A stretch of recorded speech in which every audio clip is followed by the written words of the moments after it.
Okay, so we will be starting Module 3. It is about lesson sequencing and Bloom's Taxonomy. Okay, so narinig nyo na ba si Bloom? Bloom. Blooming ka today, ganun. So objectives. At the end of the modules, students would be able to define lesson sequencing, discuss the steps in making lesson sequence plan, explain the benefits of lesson sequencing, and describe or list and discuss Bloom's taxonomy. So when we say lesson sequencing, so it is a step-by-step process or from the term sequence, hindi ito yung mga kumikinang-kinang sa mga gown, kung hindi ito yung pagkakasunod-sunod ng lesson. Okay. As I said earlier that the BSRT program, it is given by CHED. It is a curriculum given by CHED or developed by CHED. Okay, so, ang ibig sabihin ng CHED is Commission on Higher Education, di ba? So, every couple of years, nagpapalit ng curriculum. And your curriculum is by virtue of CHED Memorandum Order number 7, series of 2018. Okay. Yung curriculum ko is by virtue of CHED Memorandum Order number 18, series of 2006. So, as you can see, ang laki ng difference. I mean, ang habang panahon yung lumipas bago nagpalit ng curriculum. Diba? From 2006 to 2018. In 2018 implement yung new curriculum. And the first batch is yung mga fourth year. Ngayon, sila yung first batch ng new curriculum. Okay? And dun nga sa CMO or dun sa CHED Memorandum Order na yun, nakapaloob dun yung mga subjects. At dun sa mga subjects, na mga professional subjects, naka-enumerate yung mga or naka-outline yung mga topics. Okay? So, yun yung aming batayan kung ano yung mga ituturo sa inyo per subject or per course. Okay. And dito, sa lesson sequencing, okay, ni-utilize ng isang educator itong process na to para pagsunod-sunurin yung mga topics, yung mga ideas. Diba? Katulad nung binanggit natin sa mga teaching and learning principle na from simple to complex. Diba? So, ganun yung process ng lesson sequencing. So, let's say sa radiation, diba? Hindi ka naman totally mag-umpisa sa radiation. You have to begin with the atom. Diba? And sa atom, you have to begin with its history or the different models. And syempre yung mga basic definition, the structure, and so on. Hanggang dumating ka sa radiation. So yun yung example ng lesson sequencing. At nangyayari itong lesson sequencing sa pamamagitan ng pagpaplano. Pagkakaroon ng lesson plans. Okay? So, lesson sequencing is defined as the process of organizing several lesson plans. So, several lesson plans. Hindi, katulad nga ng sinabi ko, hindi lang isang topic, kung hindi several topics. Okay? That will be taught consecutively. When we say consecutively, sunod-sunod. Okay, kaya meron tayong sequence. Okay. The purpose of lesson sequencing is to create smooth transitions between lessons in order to meet the objectives of the unit plans. Yung unit plans. So let's say dun sa RT202, first you must discuss the atom and the electromagnetic wave and electromagnetic radiation and radiation per se before you proceed to the production of radiation. So another unit yung radiation production. Okay? As well as the different parts of the X-ray imaging system. Okay. So it is also a holistic approach to lesson planning. Bakit holistic approach? Because the educator tends to see all of the lessons in a bird's eye view. Tinitingnan niya muna yung kabuuan ng lesson per unit or per cluster. Okay? Bago niya isa-isahin yung lesson para magkaroon ng smooth transition from one lesson to another.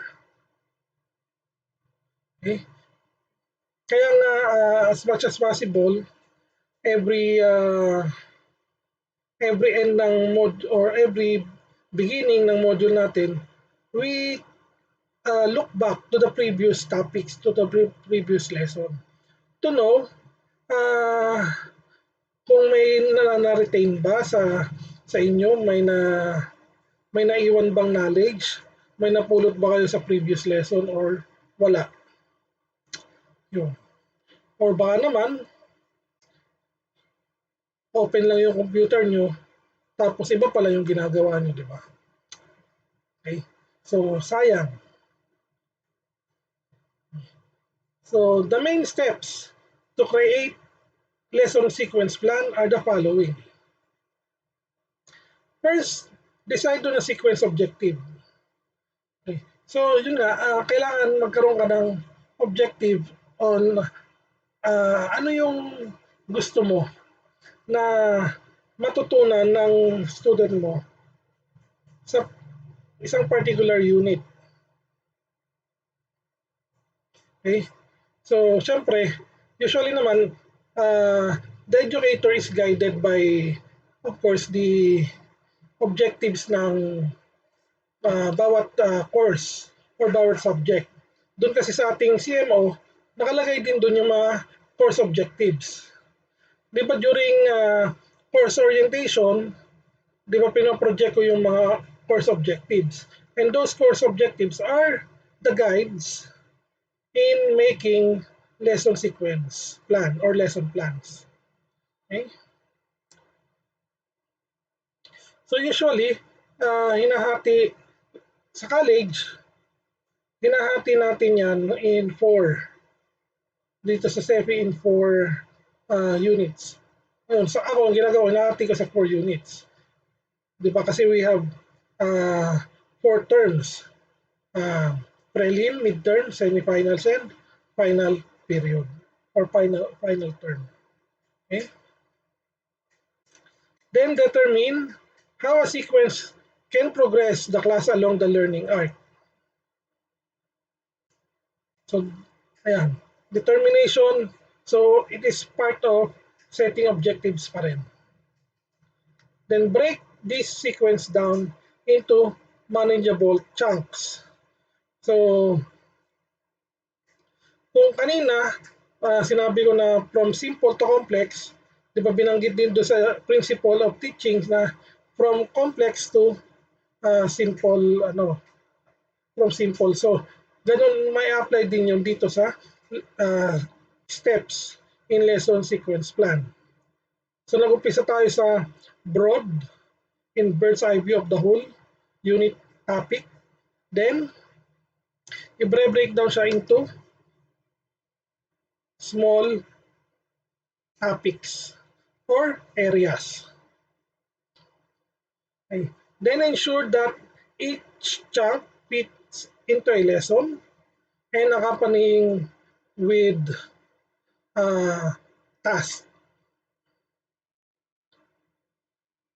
Okay. So kailangan siya ay pag hinati-hati mo siya, ibig sabihin sakto siya dun sa allotted, kasi allotted time, allotted period for the lesson. Okay? So it is entirely in the prerogative of the teacher on how to conduct or to proceed with the lesson sequencing plan. As long na ituro niya kung ano yung nandun sa course outline. Then after that, saka pa lang gagawa ng individual lesson plan. So let's say, example nito, sa amin gumagawa kami ng syllabus per subject. Sa syllabus per subject, ang laman lang niya is yung ginagamit namin ngayon, okay, ay laman niya is time frame, nakalagay doon kung anong week 1, week 2, week 3, and then kung ano yung anong dates, yung inclusive dates ng week 1, week 2, week 3, etc. Then after that, the second column, ang nakalagay are the objectives. Objectives ng content ng lesson na katapat ng, let's say, yung first lesson mo for week 1 or hanggang week 2. So, yun yung kasunod ng time frame. Then after the objectives, yung mismong content. Content pa lang, naka-outline pa rin siya. After the content, the outline, so ano yung mga activities na gagawin? Ano yung mga techniques, ng mga teaching strategies na na gagamitin ng isang teacher? Ano yung mga may mga homeworks ba, may quizzes ba, etc. So naka-specify yun doon. Okay? Activities. And then saka pa yung evaluation.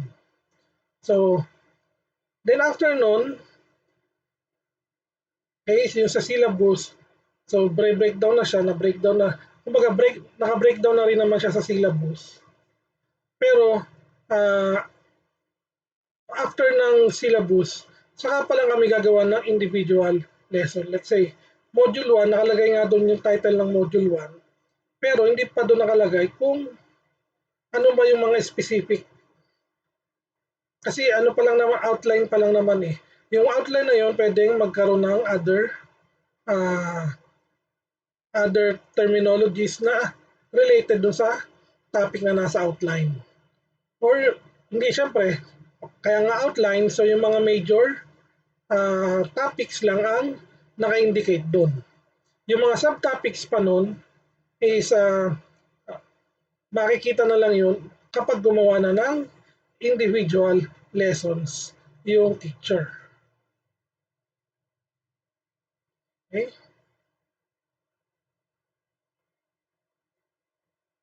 So, what are benefits of lesson sequencing? So, number 1, smooth transitions. Okay? So, walang maganda yung transition from one lesson to another. Maire-relate mo yung previous lesson sa new lesson. So, katulad nito yung ating hierarchy of learning. Okay, saka yung mga different theories about learning. So, napunta tayo sa lesson sequencing. Kasi after knowing the different types of learning theories, so it's time to apply those learning theories or even the hierarchy of learning sa lesson. Okay, and in such a way, kailangan natin matuto na gumawa ng lesson sequencing. So, facilitate scaffolding. So, ano ba scaffolding? Sir naman, parang ano to, engineering ba yan o parang nasa hardware scaffolding?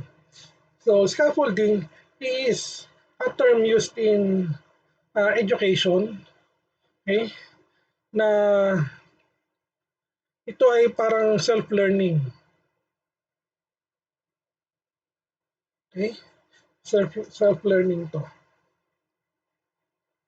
Better organization, future planning, assessment checks, okay? So yan yung mga benefits. Ilan lang yan sa mga benefits. Okay? So may question po ba so far? Before we proceed with Bloom's taxonomy. Okay? So Bloom's taxonomy. Okay. So ano po relationship ng Bloom's taxonomy sa lesson sequencing? Okay. So tingnan muna natin, ano ba yung Bloom's taxonomy? It is created by Benjamin Bloom in 1956, published as a kind of classification of learning outcomes and objectives. Okay, so taxonomy. Ito ay list ng mga terms, words, okay, na may kinalaman sa learning outcomes.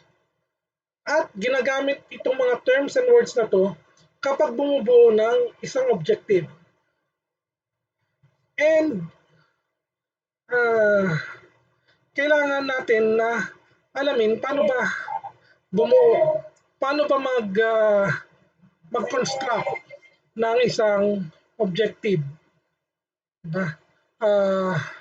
Yung mga officers, yung mga officers dito ay kapag gumagawa ng mga plan, action plan, or mga programs, they need to set objectives for each of the programs na i-implement.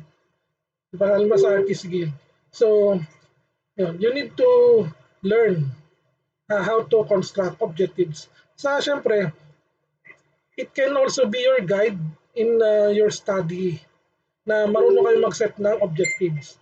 Paano kayo mag-set ng objectives? Siyempre, by using proper terms. Okay? So, hindi lahat na ay pare-parehas ang ginagamit na terms. So, the original sequence of cognitive skills was knowledge, comprehension, application, analysis, synthesis, and evaluation. Ito yung mga classification ng learning outcomes. And then, in 2001, Bloom's taxonomy was revised by Lauren Anderson and David Cratbull. Okay? So yung synthesis, tinanggal at pinalitan ng creation as the highest level of Bloom's taxonomy. Okay. So ito yung Bloom's taxonomy. Okay. So before, okay, 1956, yung original taxonomy ni Bloom, lahat yun ay in noun form. So knowledge, comprehension, application, analysis, synthesis, evaluation. Evaluation being the highest. However, during the revision, from noun, ginawa nila itong verb form. So yung knowledge naging remember. Kapag knowledge ang pinag-uusapan, so remember yung term na ginagamit. Then comprehension, understand. Application, apply. Analysis, analyze. Okay? Evaluation, of course, evaluate. Pero yung synthesis, tinanggal at pinalitan ng create.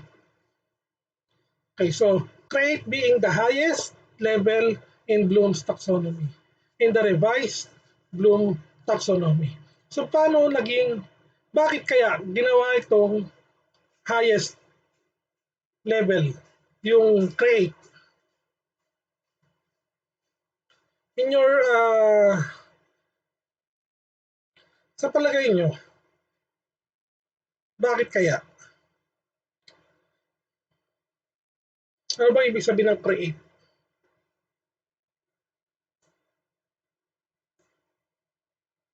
Sir, it's maybe because it is through the creation po from which a learner can may showcase po ng learner yung lahat ng mga tools niya. Okay, thank you. So other people who is alive, siyempre alive lang ang sasagot, di ba? Yung mga dead people, ano, dead man tells no tale. Sabi nga sa Pirates of Caribbean. So anyone else?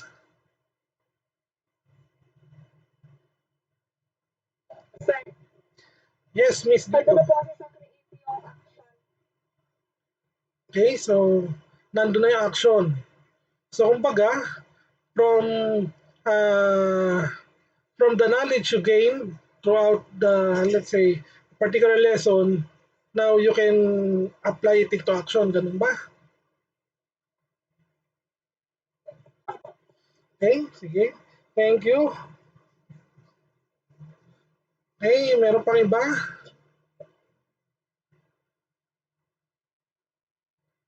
Pwede po magtanong. Yes. Ano po yung difference between sa apply? Okay. What is the difference between apply and create? Okay.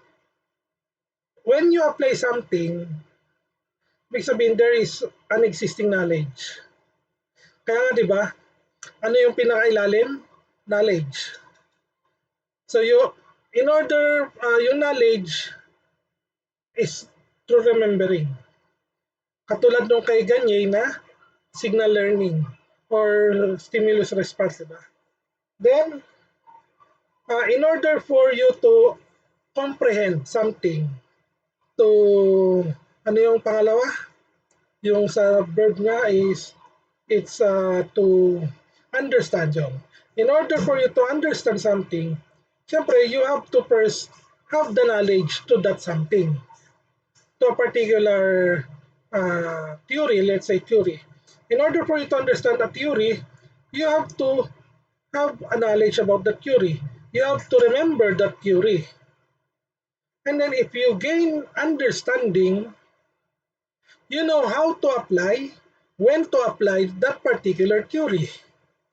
Apply, application. How about creation? Having known several theories, let's say in radiation protection, okay, you develop your own uh, theory about radiation protection. Kumbaga nag-create ka ng sarili mo ng galing doon sa mga kaalaman na natipon mo, okay? Nagkaroon ka ngayon ng kakayahan para makapag-create ng panibagong theory. And that is creation. Kaya nga siya na nasa highest level ng Bloom's Taxonomy. Kasi creation na yon. Kumbaga, it is the holistic approach ng lahat ng nasa ibaba niya. Okay? So yun yung product ng lahat ng nasa ibaba niya. Okay. So let us continue. Okay. So Bloom's taxonomy levels and corresponding verb lists. So level 1, to remember, to recall facts and ideas. So remember, so that this level, ito yung pinakamababaw. Remember lang, to recall. However, as you can see the illustration nga ng Bloom's taxonomy, siya ay in a pyramid form. Kaya sa nasa pyramid form, ibig sabihin para siyang do you know Maslow's hierarchy of needs? Alam niyo yung Maslow's hierarchy of needs? 'Di ba? Tapos pinag-usapan natin yung hierarchy of learning ni Gagne, na hindi ka makakapunta doon sa next step kapag hindi ka dumaan doon sa previous step or hindi mo siya na-master. Or sa hierarchy of needs, hindi ka pwedeng maging secure kapag lacking ka ng physiological needs. Or hindi ka pwedeng hindi mo pwedeng ma-attain yung self-actualization kapag wala kang bahay. Di ba? Or hindi ka nakakaramdam ng love and belongingness. Or self-actualization, hindi mo siya ma-attain kung wala kang self-confidence. Okay. Same as with Bloom's Taxonomy. Hindi ka makakapag-proceed sa level 2 kung wala kang basic understanding or basic remembering. Kailangan maalala mo muna yung mga ideas, mga facts, mga theories before you gain a certain understanding of that facts, theories, or whatever. And pag nagkaroon ka na ng understanding, ibig sabihin, nasa level 2 ka na. So at this level, students are challenged to recall, remember the basic facts and information of a story or a text. So ito yung mga ginagamit sa mga objectives. Let's say, define. Diba? Usually, ginagamit ko yung define. Let's say, the end of the presentation, students would be able to define ethics. Diba? Define ethics and professional ethics. So, yan. Example. Or draw. Students would be able to draw and label the basic parts of an X-ray imaging system. So, yan yung mga verbs na ginagamit. Okay? So, lahat ng verbs na nakalist dyan, okay, are verbs pertaining to level 1. Remember, to recall facts and ideas. However, hindi lang yan yung mga verbs na pwede mong gamitin sa level 1. All verbs na synonyms ng mga yan ay pwede mong gamitin. Okay. Kapag mag-construct ka ng objectives. Okay. If you are not yet familiar with a particular theory, so mag-start ka muna sa remember as your goal. Okay? Then, level 2, understand, to comprehend information and grasp its meaning. So level 2 gives the student a chance to show a fundamental understanding of the story or text. When we say fundamental, basic. Fundamental, the same, di ba?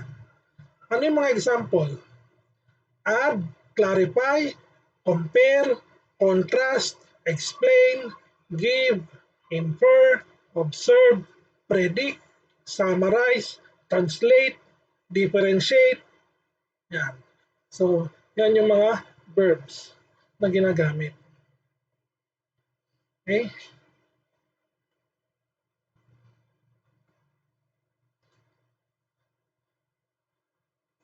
So, understanding. So, nare-recall mo yung mga theories, mga facts, mga ideas regarding a particular topic. Okay? And dahil sa siya ay na-recall mo na, nagkakaroon ka ngayon ng fundamental or basic understanding regarding that particular topic. Okay? Basic understanding. Kasi, hindi pa talaga yan yung pinaka-deep or advanced. Okay? So, may period yung pagdating sa advanced learning.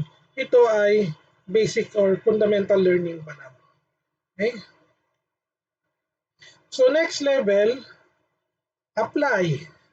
to use information, theories, concepts, and skills to solve problem. So i-apply mo na lahat ng natutunan mong theories or lahat ng mga theories, concepts, or skills na, of course, naintindihan mo, that you understood.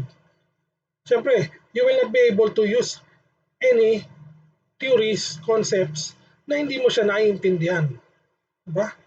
How would you able to apply it? When will you able to apply it? In what situations? Diba?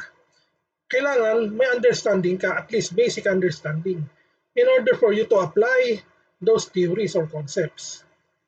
So here, students gain an opportunity to demonstrate their ability to use the information in a new way. Either in a new way or the proper way. So yan, adapt, ito yung mga verbs na ginagamit. Adapt, assign, calculate, construct, employ, express, illustrate, modify, show, solve, use, and so on. Okay? So far po may question?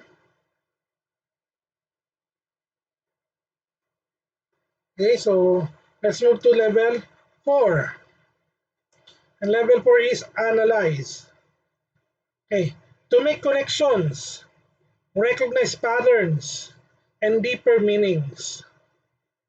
Okay, so analyze is a much advanced understanding compared to comprehend, to comprehension. But to compare dun sa level 3, level 2 na understand. Okay.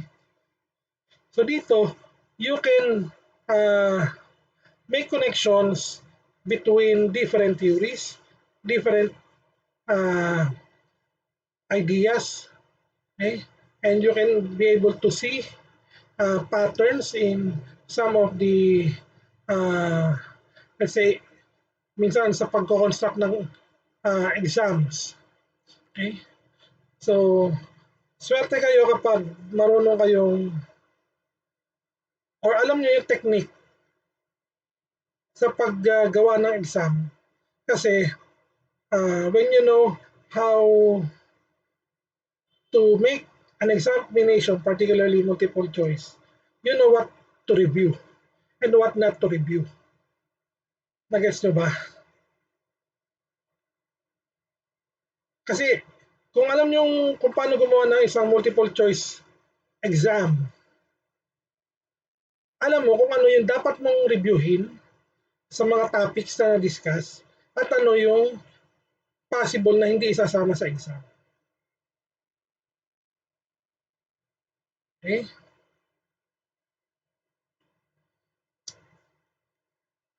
So at this level, students can deconstruct the story into its component parts to better understand it. So, nandito na yung from complex to simple. Okay, verb list.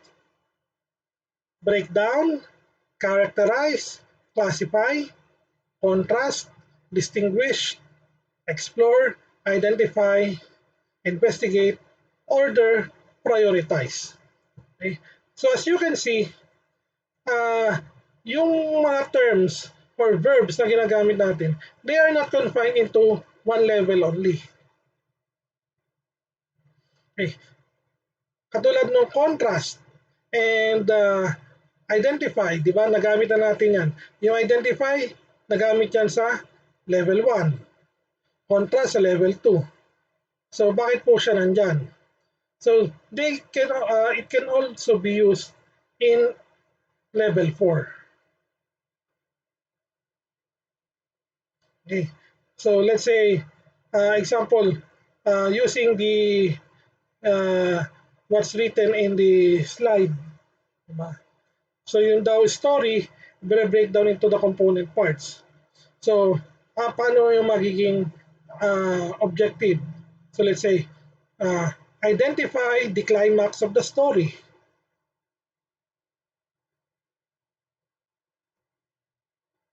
Diba? So, that is analyzation. Kasi from the story, you need to have, or you need to make connections, recognize ano yung mga different parts ng story, okay, to be able to know kung alin bang part ng story yung climax. Diba? Or identify the problem of the story, etc. Okay? Then, level 5, evaluate. To make or justify a judgment. This level gives students opportunities to develop an opinion and back it up with reasoning and evidence. Okay. So, ito na yung mga verbs list: appraise, access or assess, critic, defend, determine, estimate, explain, grade, justify, rank, rate. Kasi yung mga words na yan is may kinalaman sa evaluation. Okay? And at this level, okay, at this level, students would be able to have their own opinion, defend them, ba? Nagkakaroon ng, dito na process nyo yung nagagamit nyo yung logical and critical thinking, okay, in this level. So, syempre, basic part of it is your analyzation. Okay? Then, evaluation or evaluate is another step higher than analyze.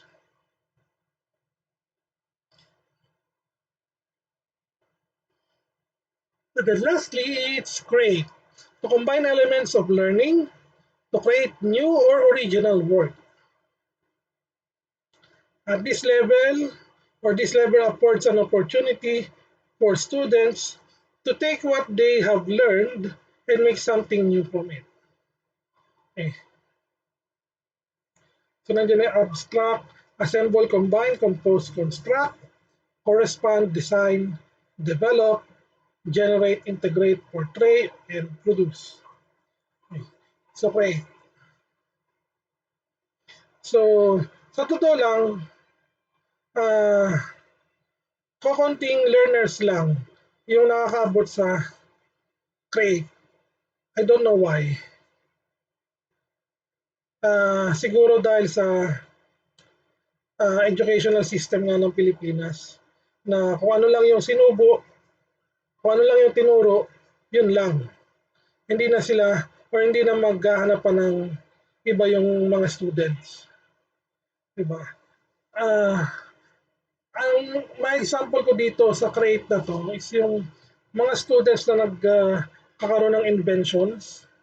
Diba? Hindi naman sila, I mean, they are young. So paano sila nakapag-invent ng mga ganong bagay? Diba? I'm sure kung ano naman yung tinuturo sa kanila, yun din naman yung tinuturo sa ibang parts ng Pilipinas. But there are students from several parts of the Philippines na nakakapag-produce ng inventions na may pakinabang. Diba? Ano bang invention yung ano? I think yung light from salt water. I think estudyante yata ang invent nun. Okay? So siya ay nagpro-provide ng ilaw na dun sa community by use of salt water. So mga ganong bagay. So that is application. So hindi lang siya application kasi nagano na siya creation of a particular product, original, or kung hindi man siya original, at least nagkaroon ng innovation. Though alam naman natin that yung reason kung bakit pwede mag-produce ng light, ng energy ang salt water, it's because of the salt water is may mga charged particles sa salt water, diba? Because of the sodium. At may, I don't know kung anong dinadagdag nila doon, pero yun yung isang example na mabibigay ko. And of course, those, yung mga scientists, yan, sila yung mga usually nakakabot dyan sa create. Or, pwede rin naman tayo, pero mostly hindi eh. Tingin ko lang. Mostly we just follow what are taught to us. Then, ayun. Na, na, na, na ano ba tayo, na stuck tayo dun sa level 5. No? Na stuck tayo sa level 5 usually. Yan. Hanggang evaluate lang. Pero hopefully, dumating yung time na mabago yung educational system dito. Malay mo magkaroon ng ng uh, positioning technique na nakapangalan sa inyo. May idea ba kayo tungkol sa mga positioning techniques? May mga pangalan kasi yung mga positions. Sa yung mga radiographic positions, may mga pangalan yon. Like low method, Camp Coventry, mga ganyan, mga Lawrence method, di ba? Paano magkaroon ng method na nakapangalan sa inyo? Kasi kayo yung the first one to demonstrate that particular method. Kaya pinangalan sa inyo. Diba? Ganun yung mga method na yon. Kasi sila yung unang gumamit ng method na yon para mapalabas yung certain structures sa radiograph. Therefore, pinangalan sa kanila yung method. Diba? Malay mo, kagingin method, sagwa, hindi bagay. Diba? Dapat mga kagalang-galang ang mga dating brethren method, yan pwede pa. Or breath, hininga. Ayun. So, may kasunod pa ba?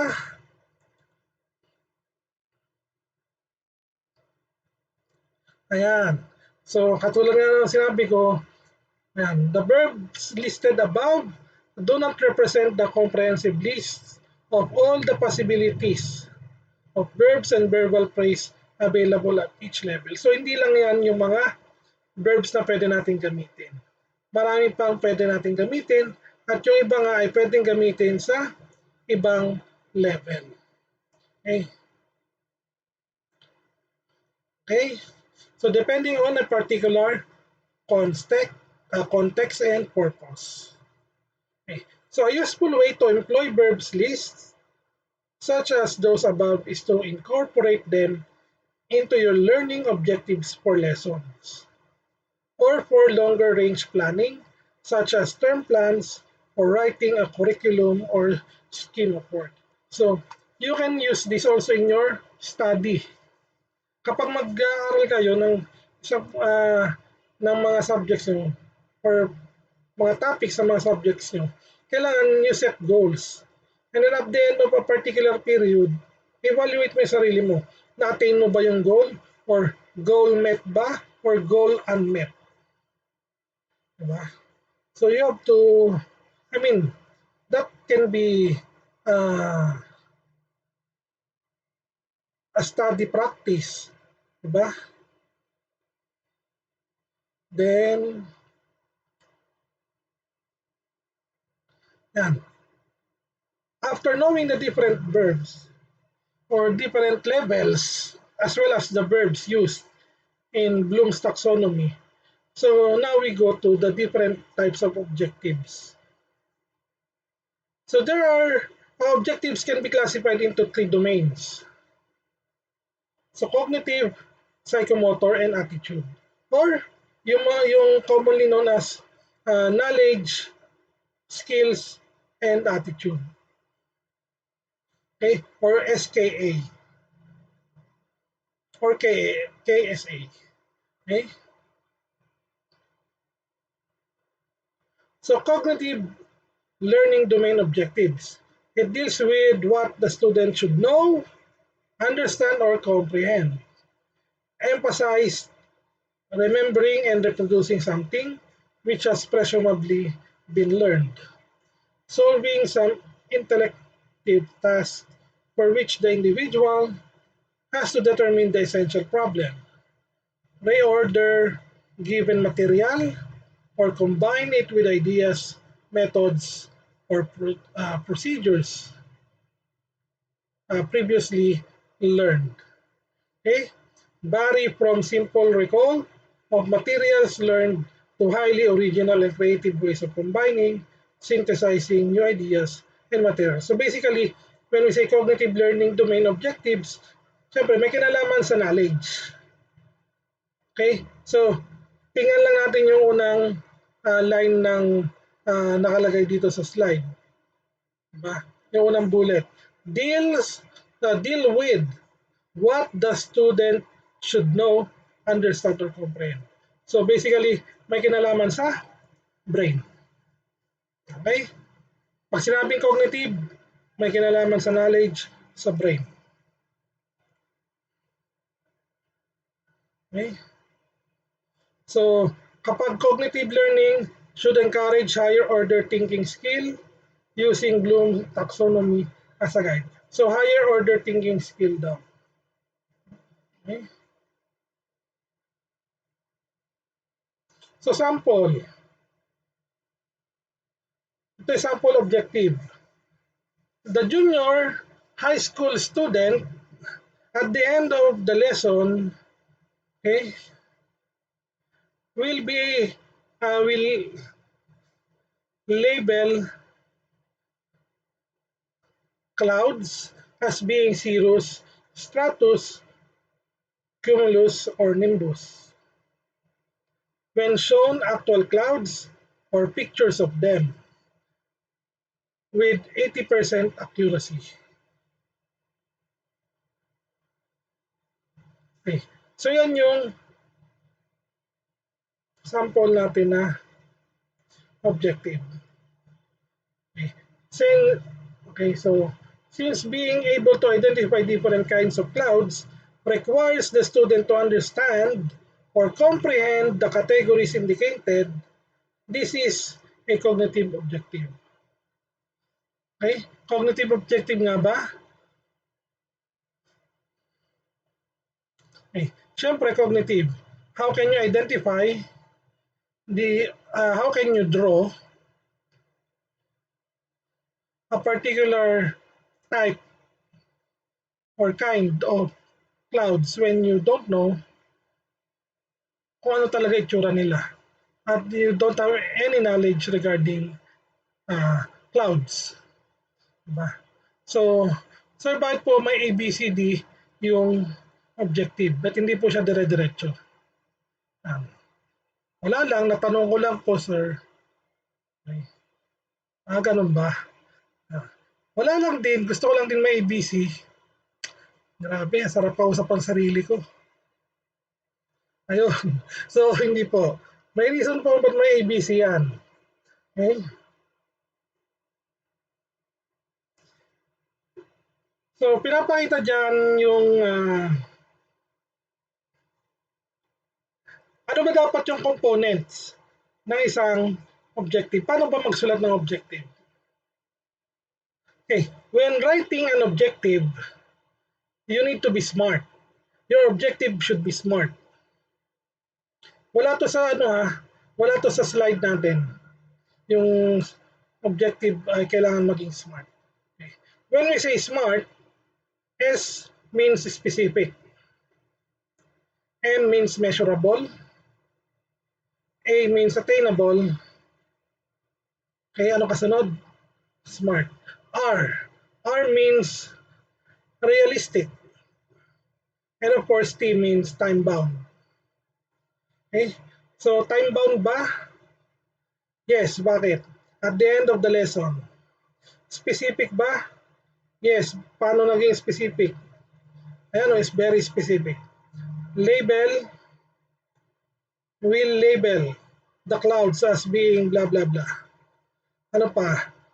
Realistic ba siya? And measurable ba siya? Realistic ba siya?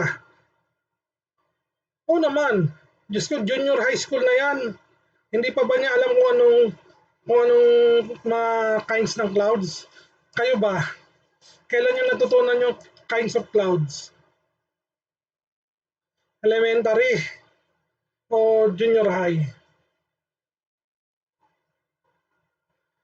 Junior high na nagka-clouds pa kayo. Di ba? So, di ba hindi? So, realistic na siya. Realistic na siya kasi junior high na yan. Imposible namang hindi niya alam yung mga clouds na yan. Okay.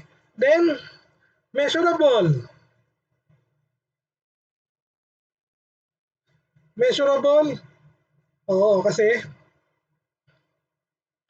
mami-measure natin yan kapag chinekan natin yung label. Yung kung tama ba or hindi. Merong pinakitaan mo pa ng picture, di ba? Then ano pang kulang natin? Specific, measurable, attainable. Attainable ba siya? 80%. 80%. Kahit nga 100%, attainable yan. Okay? So next. Teka, before ako mag-proceed sa next, naintindihan po ba yung smart objective? Kung ano ibig sabihin ng smart? Sure kayo ha?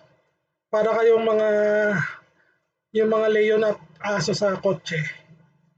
Alam mo yun, yung gumaganon ganon. Okay? Okay, so next. Psychomotor learning domain. Okay. Psychomotor, okay, may kinalaman sa movement. Okay? So, balik natin. Movement, concerned with how a student controls or move their body. Okay, emphasize some muscular or motor skills, such as use of precision instruments or tools. Encourage actions which evidence gross motor skills, such as the use of body in dance or athletic performance.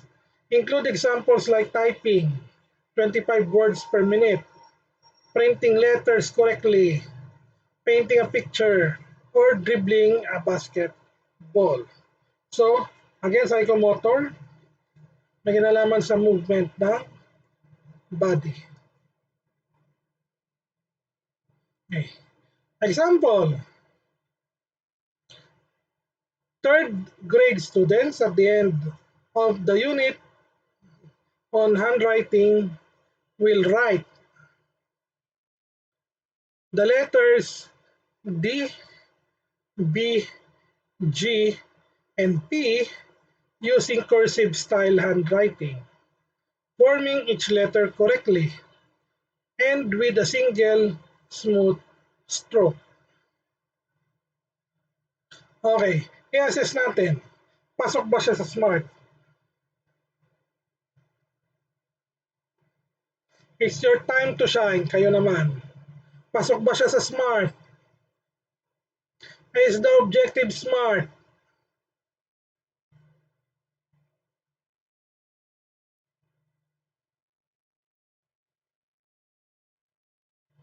Ano? Can someone rationalize if the objective is SMART or not?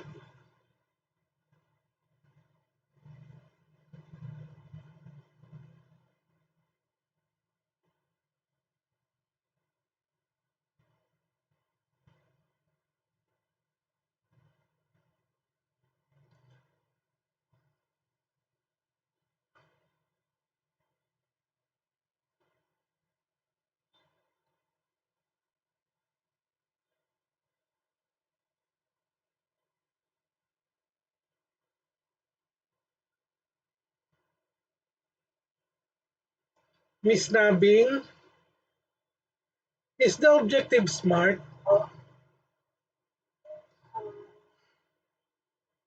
Hindi po. Why? Paano mo nasabi na hindi? What's your reason? Bakit mo nasabi? Oh, sige. Sige, paano mo nasabing smart siya? Sige, umpisa natin sa S. Specific ba siya?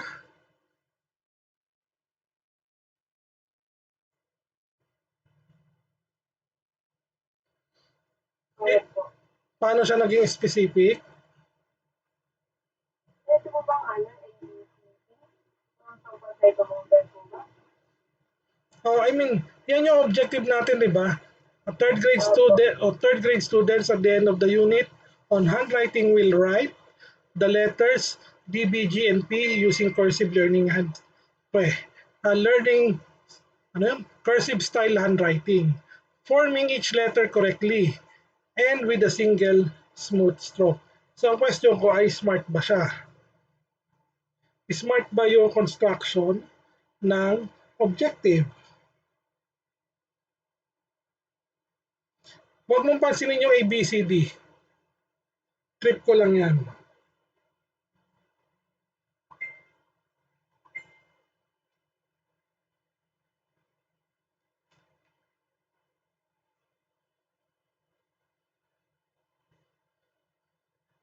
So,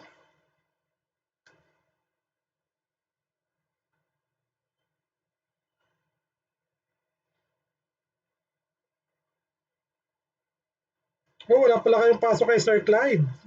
So, pwede tayo mag-extend. Sir, may activity po. Ay, ganon. Opo, sir. Grabe, ang bibilis. Tingnan mo, ang bibilis sumagot. Pag sa tanong hindi sumasagot, tama ba yon? O, sige na, tuloy na natin. So, is the objective smart? Sir, Bakit? kasi specific naman po yung nakalagay objective po. And sa accuracy ng ano po sa stroke. And available naman po siya since third grade students na din naman po sila. And realistic din po kapag po sa atin po. And time bound din po siya sabi ko dun sa end.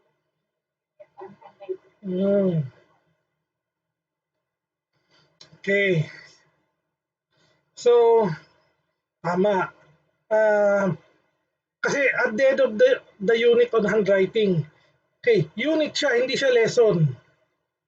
Ibig sabihin, mas mahaba yung time. Considering na ilang letters lang naman yung in-specify ng objective, di ba? And of course, that we can confirm that it is a psychomotor objective kasi nakalagay ay will write. Pag will write ba, anong pinagagalaw natin? Utak natin. So sasabihin natin, sulat mo na yung nakatitig tayo doon sa ballpen or sa pencil. Sulat mo yung letter D. Diba hindi? We use our hands. So body movement, psychomotor. Okay, next. Affective learning domain. So attitude. Deals with how a student should feel about something. Emphasize on a feeling of tone, emotion, degree of acceptance or rejection, attitudes, appreciations, relationship.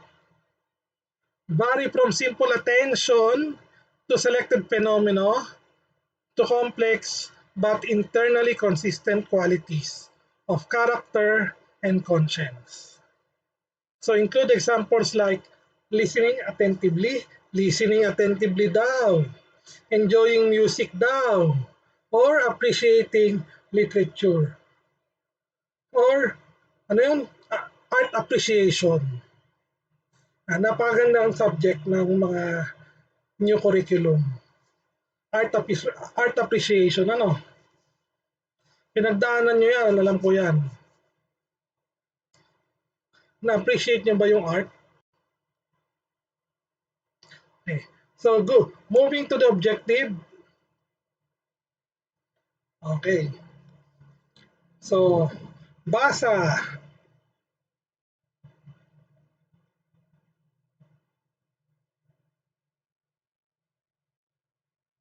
Basa po tayo.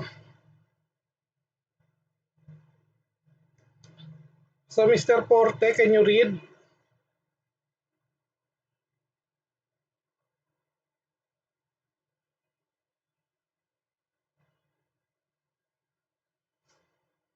Andiyan ba si Mr. Porte? Mr. Porte, can you read the objective? Sorry, hindi yan psychomotor ha. That's already effective. Effective na yan. Naku, nawala si Mr. Porte. Spirit of the glass. Magparamdam kayo. Okay? So, sino na lang? Baka may gusto mag-volunteer. Uso nga ng volunteerism, di ba? Lalo na mga naka-pink. May naka-pink ba sa inyo? Or yung malapit-lapit na yung color sa pink? Uso naman yung mag-volunteer, di ba?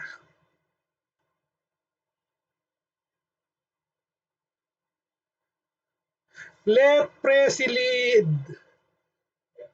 So, sir, given the opportunity to work in a team with several people of different races, the students will demonstrate a positive increase in attitude towards non-discrimination of race, as measured by a checklist utilized completed by non-team members at the end of each immersion.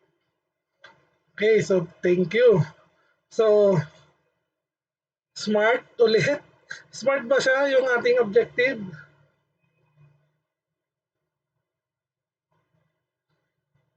Sa tingin nyo, smart ba siya?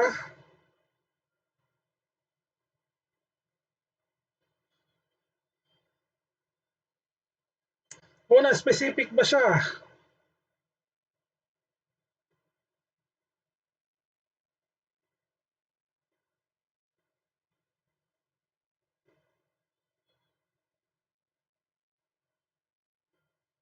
Specific ba siya? Measurable ba siya? Attainable ba siya?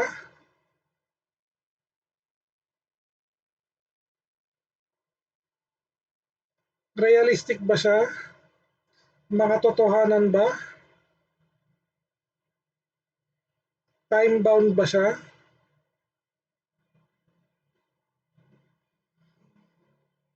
Oh, last na to. Oh, mine nyo na po. Last na yan. Mine na lang. Pamine na lang po mga sir, mga ma'am.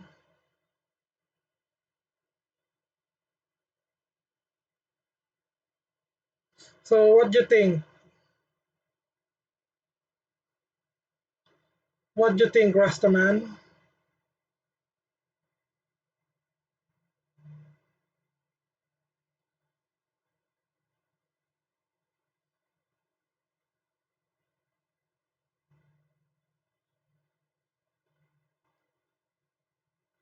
Time-bound?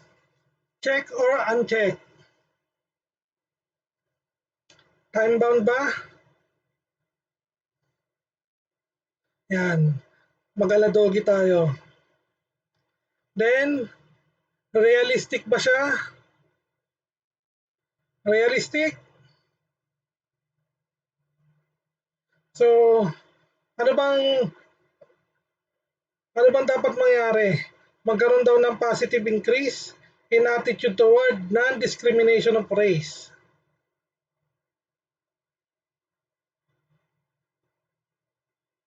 Okay? So, specific? Yes, specific. Measurable? Siyempre, nakalagay na nga measured by a checklist. Attainable? Mukha namang attainable kasi. ah, magkakaroon ng yung mga students i-group po, okay? Or they will be working with several people of different races, diba? And dahil sa immersion na ito, okay, itong mga student na nag-immersion ay magpapakita ng pagtaas ng attitude towards non-discrimination. Okay. So, pasok ba siya sa SMART? Last one, pasok ba siya sa SMART? Pasok siya sa SMART. Nandun yung elements niya. Okay? Okay. So dahil ang pinag-uusapan ay positive attitude, so affective yan. Behavior change yan. Okay? So cognitive objectives emphasize thinking, affective emphasize feeling, and psychomotor emphasize acting or action. Okay? So to summarize the different types of objective or different domains of objective, yan yung ating statement for that. Okay? So para madali yung tandaan.